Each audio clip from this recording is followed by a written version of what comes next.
What is a criteria analysis report and why are we doing one?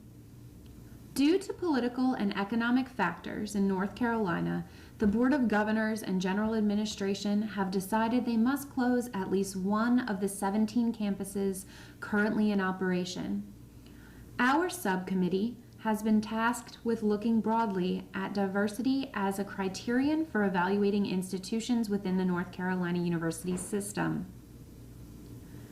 While looking at diversity broadly, we have taken this initial definition of diversity from Johnson.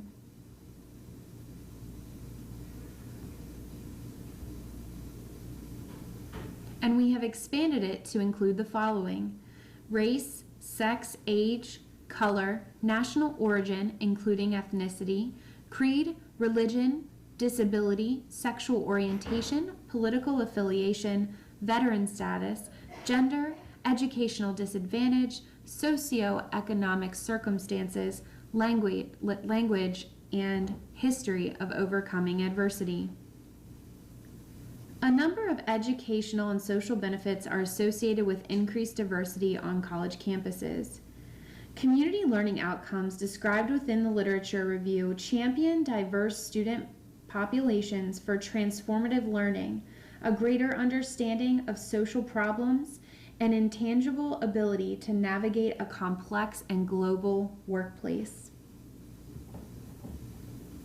The significance of diversity, the big D, is established within literature, but what about today?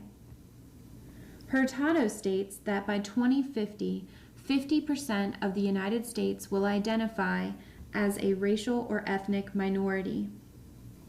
Zooming in on our own state of North Carolina, we know that there has been a 111% increase in the Latina population between the 2000 and 2010 years. North Carolina institutions must be prepared for an increase in Latina students and be prepared with needed and appropriate support services. The criteria developed for analysis related to diversity are located within these four factors. Factor 1, institutional accessibility and recruitment of diverse students. The bulleted points below indicate how we might assess institutional accessibility and recruitment of diverse students. To support the increasing diversity of the general population, there is a need for increased participation in higher education by diverse students, including disabled and socially disadvantaged students. Rankin suggests that colleges should seek to recruit and retain not only diverse students, but diverse faculty and staff as well. Factor 2, support and services. The bulleted points highlighted here can help develop a snapshot of the types of programs and human resources being allocated at an institution supporting minority students.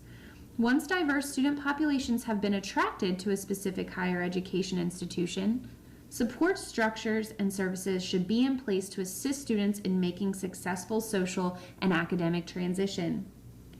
Factor 3, retention and persistence of diverse students. Despite the availability of support services, diverse student populations often do not persist the way their majority counterparts do.